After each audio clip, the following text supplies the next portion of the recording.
Section formula का last video में हम सिखाए थे कि किस तरह से कोऑर्डिनेट निकालते हैं। सपोज दो पॉइंट है ए और बी। पॉइंट पी अगर उसको m/n के रेशियो में डिवाइड कर रहा है तो p का कोऑर्डिनेट्स क्या होगा, mx2 plus nx1 by m+n। और इसी पॉइंट का y कोऑर्डिनेट क्या होगा, my2 plus ny1 by m+n।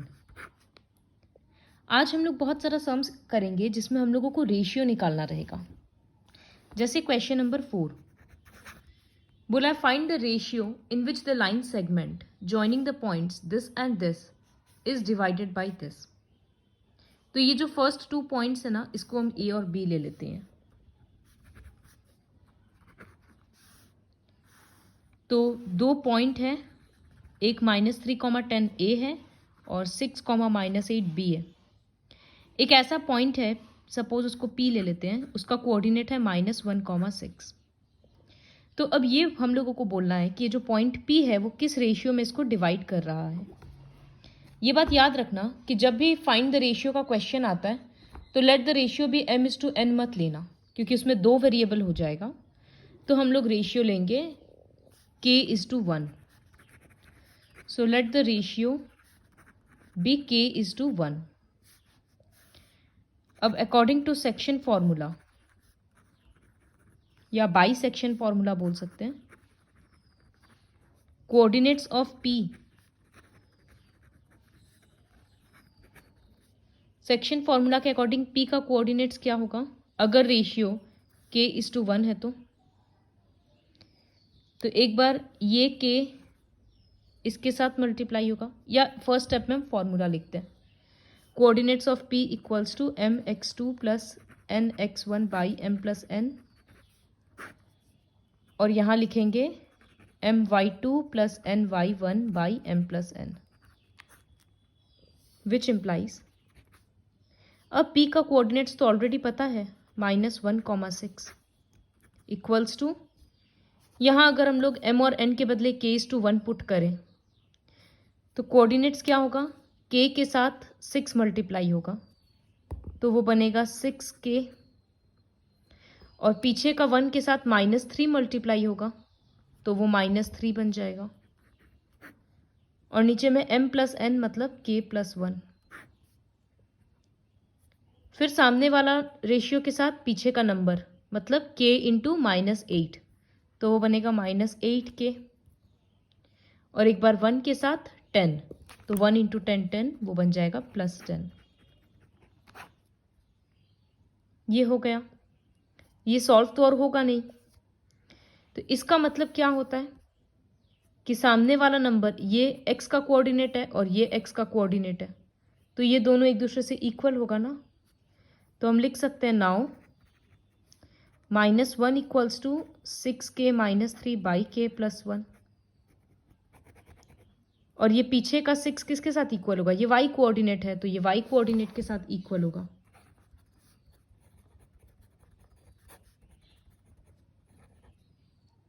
Solve कैसे करेंगे, ये k+1 उधर जाकर जब मल्टीप्लाई होगा तो ये -k और -1 बन जाएगा, और इधर हो जाएगा 6k - 3, 6k उधर जाएगा तो वो भी माइनस हो जाएगा, और यहाँ -3 है, -1 उधर जाएगा तो +1, तो ये हो गया -7k equals to -2, minus minus cut गया, k इक्वल्स टू 2/7 आया।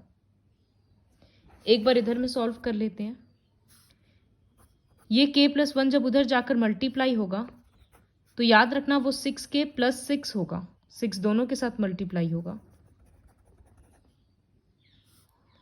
अब इधर करेंगे 6k + 8k और इधर करेंगे 10 - 6, k इक्वल्स टू 4/14, 2/7 ही आया। तो हम बोल सकते हैं देयरफॉर k इक्वल्स टू 2/7।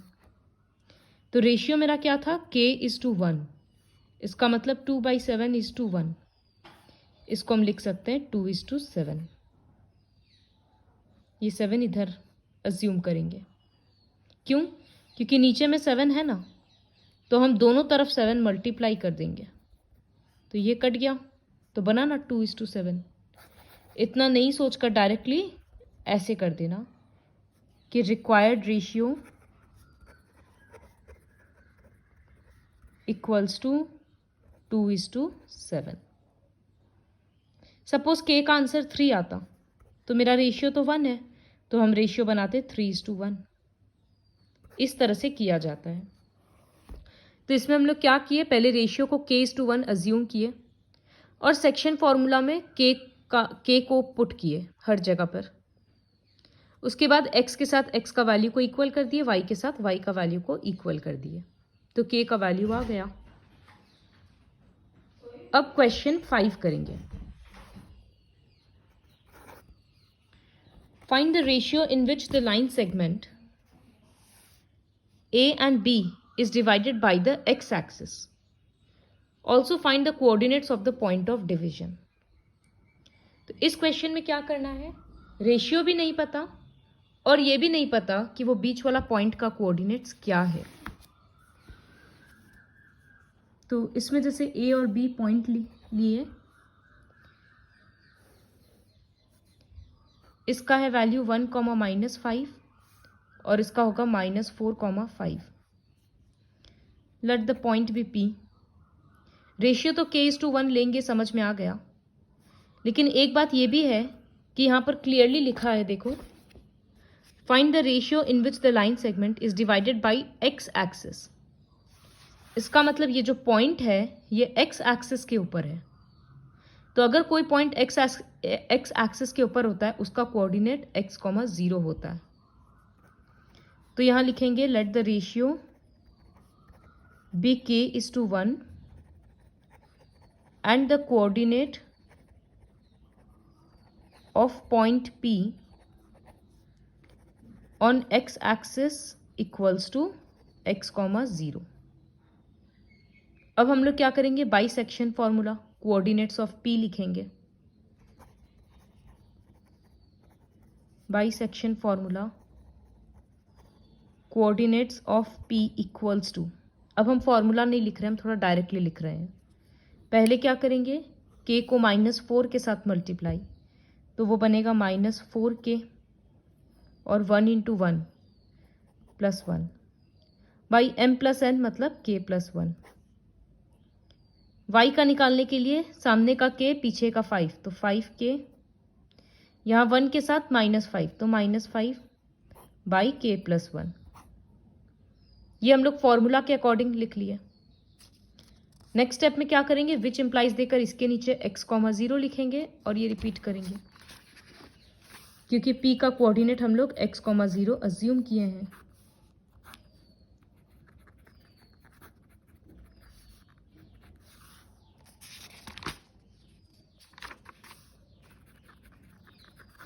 तो ये रहा। अब जैसे लास्ट क्वेश्चन में किए थे, x के साथ x को इक्वल, y के साथ y को इक्वल, लेकिन यहाँ इसके साथ इसको इक्वल लिखने का कोई मतलब नहीं है, क्योंकि आंसर तो मिलेगा नहीं k का, क्योंकि ये कोई नंबर नहीं है।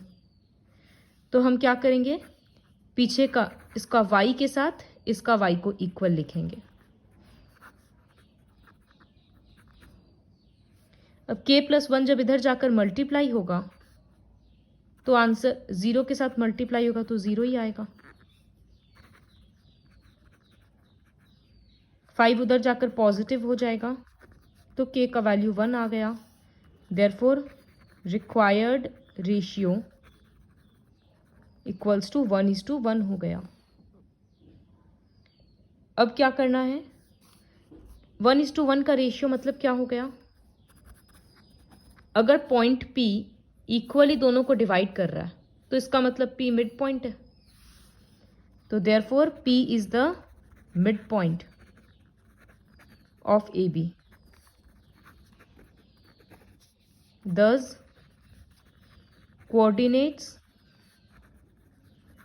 of P are, देखो अगर कोई पॉइंट मिड पॉइंट होता है ना तो सेक्शन फॉर्मूला के अकॉर्डिंग उसका एक छोटा फॉर्मूला होता है x1 + x2/2 y1 + y2/2। तो P मिड पॉइंट है ना, उसका कोऑर्डिनेट्स निकालने के लिए हम लोग दोनों के x कोऑर्डिनेट को ऐड करके बाई 2 करेंगे और दोनों के y कोऑर्डिनेट को ऐड करके बाई 2 करेंगे। ये शॉर्ट फॉर्मूला है।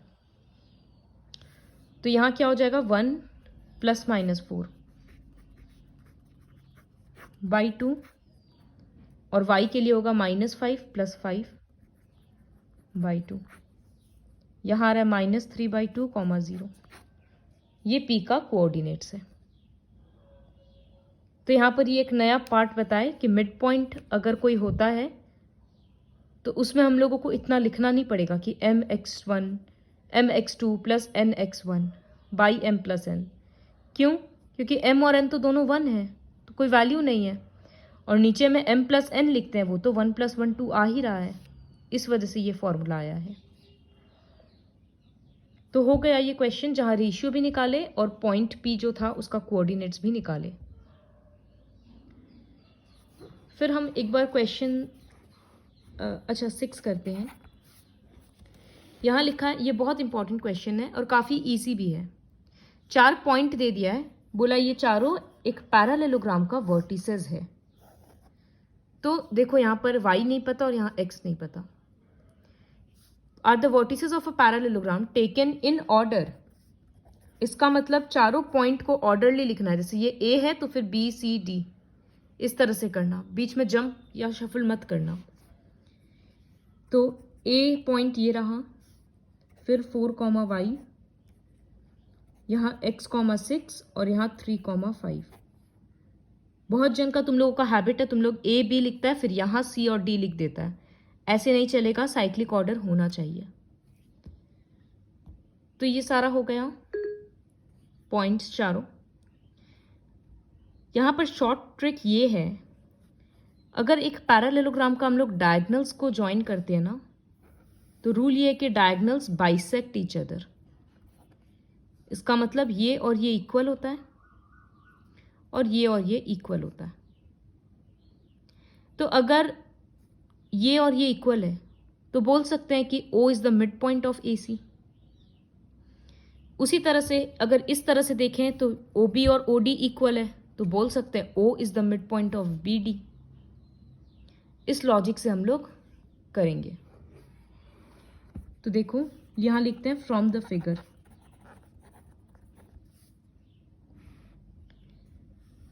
लिखेंगे we know that in a parallelogram diagonals bisect each other।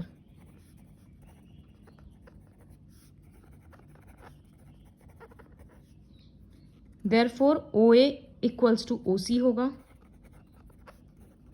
और एक बार OB equals to OD होगा। thus O is the midpoint। तो O एक बार OC का भी मिड पॉइंट है और एक बार BD का भी मिड पॉइंट है।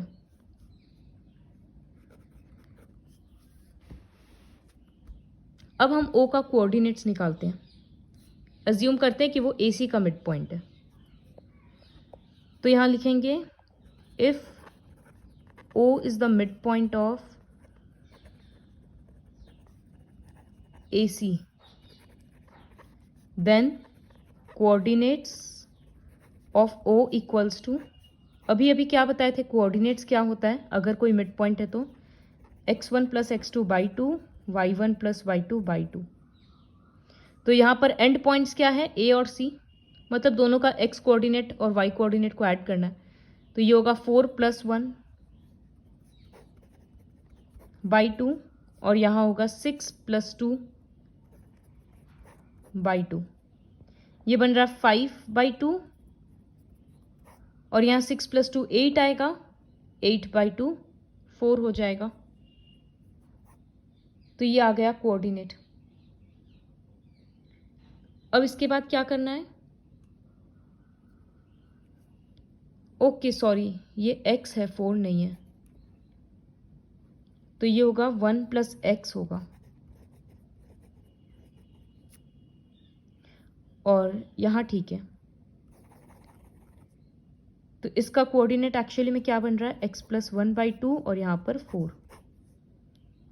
इसी तरह से अब एक बार हम लोग बोलेंगे कि if O is the mid point of B D, तो हम लोग इधर से कोऑर्डिनेट निकालेंगे। क्या करेंगे, 3 + 4/2 और 5 + y/2। तो लिखेंगे if O is the mid point of B D, तो उसका कोऑर्डिनेट्स क्या होगा, then coordinates of O equals to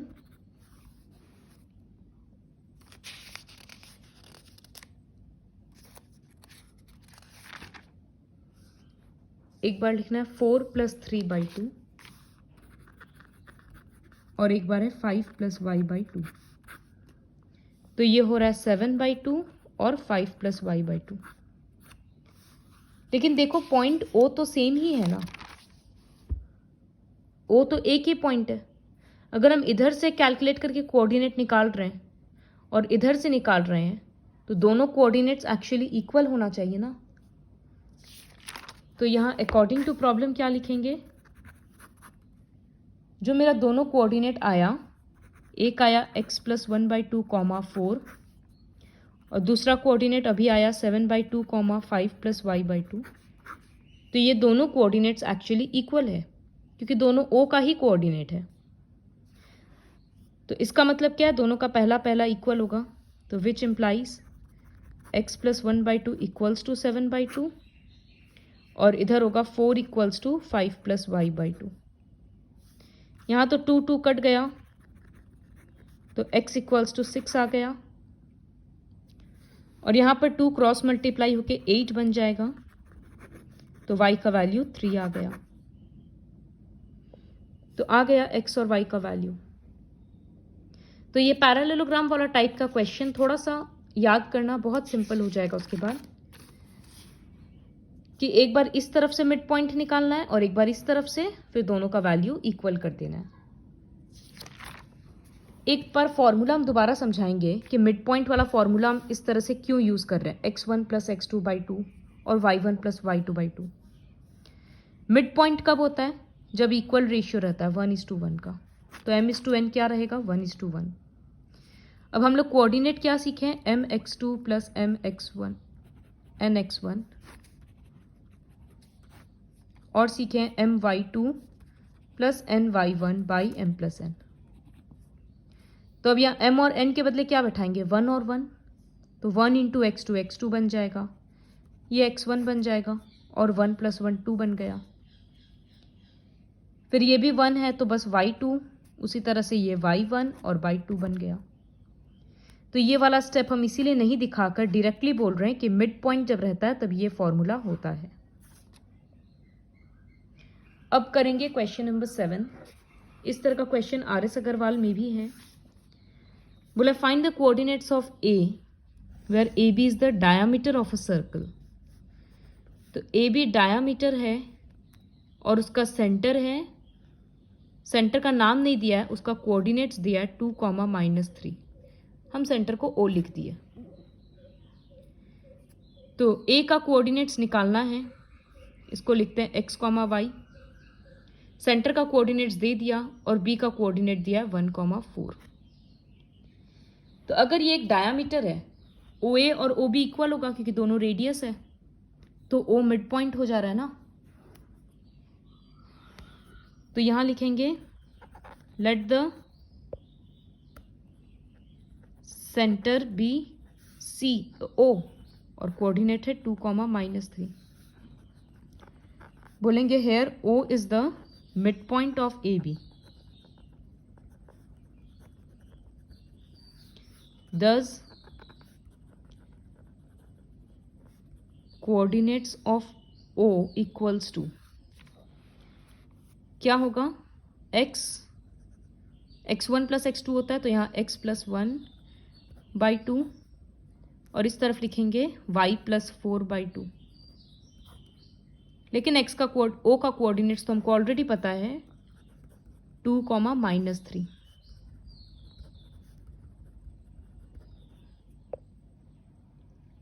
अब क्या करेंगे, दोनों का पहला पहला इक्वल हो जाएगा, तो यहाँ लिखेंगे 2 = x + 1/2 और यहाँ लिखेंगे -3 इक्वल्स टू y प्लस 4/2। ये क्रॉस मल्टीप्लाई होके 4 बनेगा, 1 उधर जाकर सब्ट्रैक्ट होगा तो x का वैल्यू 3 आ गया। यहाँ ये मल्टीप्लाई होकर -6 बनेगा, 4 उधर जाकर -4 हो जाएगा तो y का वैल्यू -10 आ गया। तो इसका मतलब कोऑर्डिनेट्स क्या आया, 3, -10। तो कोऑर्डिनेट्स ऑफ A आर 3, -10। ये सम भी हो गया। इसके बाद इस वर्कशीट का लास्ट क्वेश्चन, और ये बहुत ईजी है बट इसका एक पार्ट बस समझना होगा। जैसे क्वेश्चन में क्या है, A और B 2 पॉइंट दे दिया। Find the coordinates of P such that AP equals to 3/7 AB। तो A और B इस तरह से 2 पॉइंट है, बीच में एक पॉइंट है कहीं पर P। A का कोऑर्डिनेट्स पता है और B का पता है। P का कोऑर्डिनेट निकालना है। अगर रेशियो पता रहेगा तो सेक्शन फॉर्मूला डायरेक्टली यूज होगा, लेकिन यहां क्या लिखा है, AP इक्वल्स टू 3/7 AB। तो रेशियो मतलब क्या होता, AP बाई PB। अगर इस AB को हम नीचे लाएंगे तो AP बाई ये क्या बन जा रहा है, AB। मतलब यहां पर AP बाई ये पूरा लाइन दे दिया नीचे में, वो पूरा लेने से हम ये रेशियो को 3:7 नहीं मान सकते। हमको AP बाई PB पता होना चाहिए, तभी जाकर हम रेशियो m/n कंसिडर कर पाएंगे। तो इससे कैसे निकालेंगे अब AP/PB, वो देखो। सबसे पहले कुछ स्टेप इसका है ना, जिससे लर्न करना पड़ेगा, कोई उसमें और ऑप्शन नहीं है। सबसे पहले इसका रेसिप्रोकल करना होगा। तो पीछे में हम लिख रहे हैं, यहाँ पर AP बाई AB है, पीछे में हम कर दिए AB बाई AP। वहाँ 3/7 था तो ये हो गया 7/3। अब दोनों साइड से हम 1 सब्ट्रैक्ट कर रहे हैं।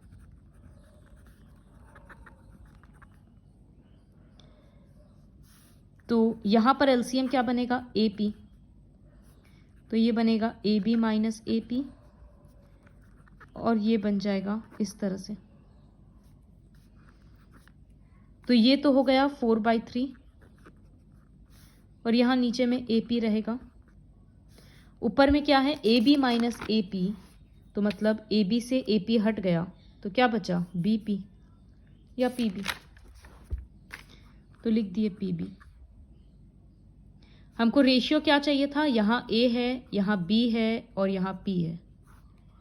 तो m/n का मतलब क्या होगा, AP बाई PB, और यहाँ उल्टा रेशियो दे दिया। तो हम फिर से एक बार फ्लिप कर देंगे। तो यहाँ विच इंप्लाइज देकर इसका रेसिप्रोकल लिखेंगे और इसका भी रेसिप्रोकल लिखेंगे। तो मिल गया ना रेशियो AP/PB 3:4। तो यहाँ लिखेंगे which implies m/n equals to 3:4। तो अब रेशियो पता चल गया, A और B का कोऑर्डिनेट्स भी पता है, तो फिर P का कोऑर्डिनेट सेक्शन फॉर्मूला से डायरेक्टली निकल जाएगा। तो ये सम खुद से कंप्लीट करूं। जब प्रैक्टिस करेंगे, इस तरह का भी क्वेश्चन RS अग्रवाल में है, तो प्रैक्टिस करते वक्त ये वाला कंसेप्ट को ध्यान में रखना है कि एक बार इस तरह से AB को नीचे लेकर जाएंगे, फिर रेसिप्रोकल करेंगे और 1 से सब्ट्रैक्ट करेंगे। इतना पोर्शन याद हो जाएगा, उसके बाद सम खुद से हो जाएगा। जैसे ट्रिग्नोमेट्री में था ना कि कुछ कुछ स्टेप्स याद करना पड़ा था, ये वाला पोर्शन ठीक वैसे ही है। तो इसके बाद सेक्शन फॉर्मूला कंप्लीट हो गया।